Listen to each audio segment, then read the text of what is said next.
Sampurasun. Tepang deui sareng pengajaran bahasa Sunda.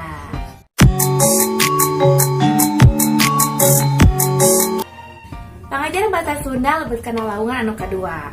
Di dieu ibu baris ngajelaskeunaan bab dongeng. Tah, hidup tang tos ngadenge kecap dongeng tos teu bireuk deui. Waktu hidup SD, SMP, dugi ka hayeun SMK, pasti terang atanat piuninga judul-judul dongeng. Cobi, haire ibu hoyong naros. Judul-judul dongeng naon nu hidup di pikannya ho? Ya, leres seueur pisan tangtosna. Utamina dongeng-dongeng nu aya di Tatar Sunda. Hayeuna ku ibu baris diguar ngeunaan jenis-jenis dongeng. Lebet kana padaran jenis-jenis dongeng. Jenis-jenis dongeng sadayana aya 5. Anu kahiji, dongeng fabel. Anu kadua, dongeng parabel. Anu katilu, dongeng sasakala. Anu kaopat, dongeng mite. Anu kalima, dongeng sage.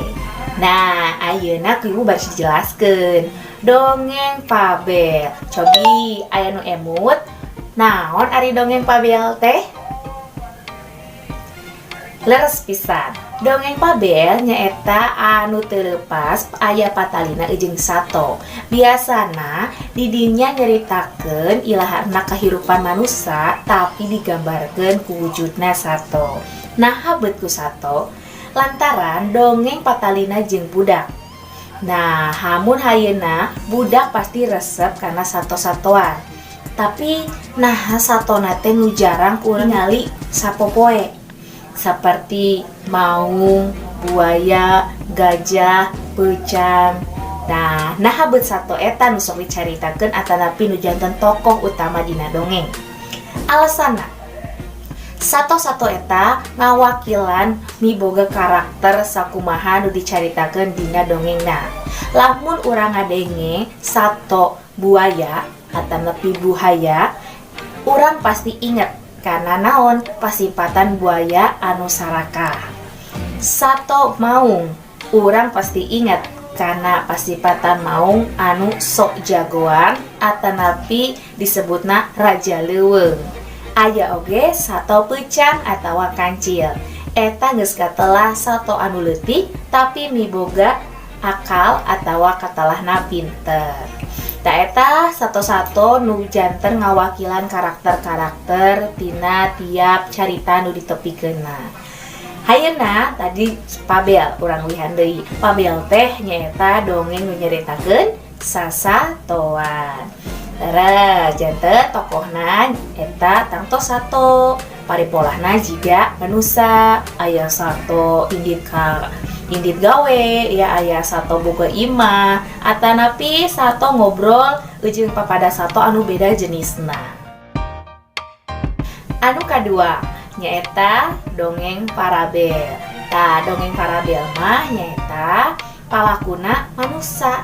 Tapi manusia di dieu miboga kebiasaan anu unik atanapi aya pesan moral nu rek ditepikeun.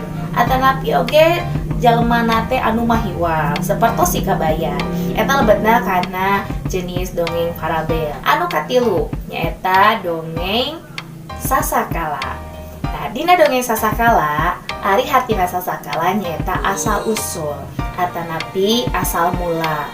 Sasakala ieu kabagi deui ya. Anu kahiji aya sasakala sato, anu kadua aya sasakala barang, anu katilu aya sasakala tutuwuhan, anu kaopat aya sasakala tempat.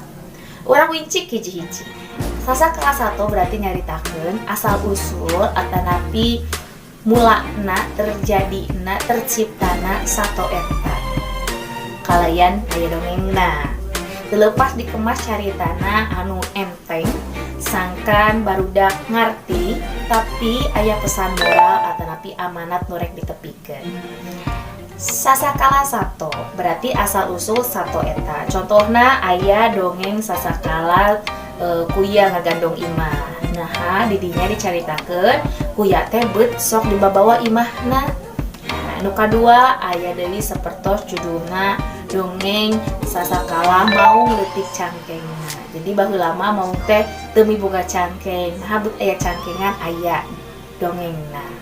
Lajeng anu kadua tadi sasakala barang. Eta asal usul hiji barang sapertos hayeuna jiga batu menangis nya pamisi dongeng Nusantara. Nah, aya oge sasakala candi cangkuang, eta berarti lembetna kana barang lantaran candi. Anu katilu tadi aya sasakala tutuwuhan, berarti didinya nyaritakeun asal usul tetapi muasalna terjadina tutuwuhan eta. Sapertos hayeuna dongeng sasakala jengkol jeung sajabana. Anu kaopat aya sasakala tempat. Jadi eta nyaritakeun asal mula terjadinya suatu tempat eta. Hiji tempat eta bisa dingaranan kitu kusabab miboga dongengna. Nah, dina sasakala tempat biasana paling seueur pisan nu kurang dipikanyaho dongeng-dongengna. Sapertos dongeng Situ Bagendit eta sasakala tempat. Aya deui dongeng Tangkuban Parahu. Sasakala tempat oge. Jeung sajabana. Nu kaopat nyaeta aya dongeng mite ataupun mitos. Dongeng mitos ieu teu leupas tina kecap mitos, berarti antara bener atawa henteu sih ieu dongeng teh kalayan buhan ku hal-hal mistis anu pikasieun. Sapertos kumaha dongengna? Ya betul, dongengna jiga Nyi Roro Kidul. Eta kan berarti ceritana ngeunaan bener atawa henteu kajadian tapi dipercayai ku masyarakat setempat ya. Eta dongeng mite ataupun mitos. Satulunya dongeng anu kalima dina dongeng jenis-jenis dongeng di pamungkas nyaeta dongeng sage. Nah, dongeng sage ieu eta isina biasa nyaritakeun jalma, tapi jalma dieu jalma-jalma sakti. Kalayan seperti bisa ngaleungit, bisa ngapung, bisa dembus bumi jeung sajabana.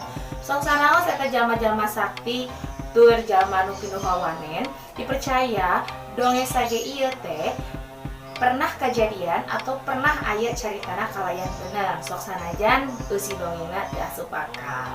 Nah, dina jenis dongeng ieu dina dongeng sage sapertos contohna aya dongeng Si Pitung, aya dongeng Panji Bulung, aya deui dongeng Prabu Kian Santang jeung sajabana. Nah, eta dina kacidekanna dina danget hayeuna hidup parantos uninga tina jenis-jenis dongeng anu sadayana aya 5. Kalian ku ieu parantos dijelaskeun. Nah, hayeuna hidup cobi pilarian jenis-jenis dongeng atanapi judul-judul dongeng nu ku hidup dipikanyaho utamina dongeng-dongeng nu aya di Tatar Sunda. Tuliskeun 50 judul dongeng. Sekali deui tuliskeun ku hidup judulna hungkul. Judul-judul dongeng seueurna 50 judul dongeng kalayan wincik atanapi golongkeun kana jenis-jenis dongeng naon. Contohna sapertos kieu. Tah, eta penginten dina lawungan nu kadua nyaeta ngeunaan bab dongeng urang parantos mikawano atanapi mikanyaho dina jenis-jenis dongeng.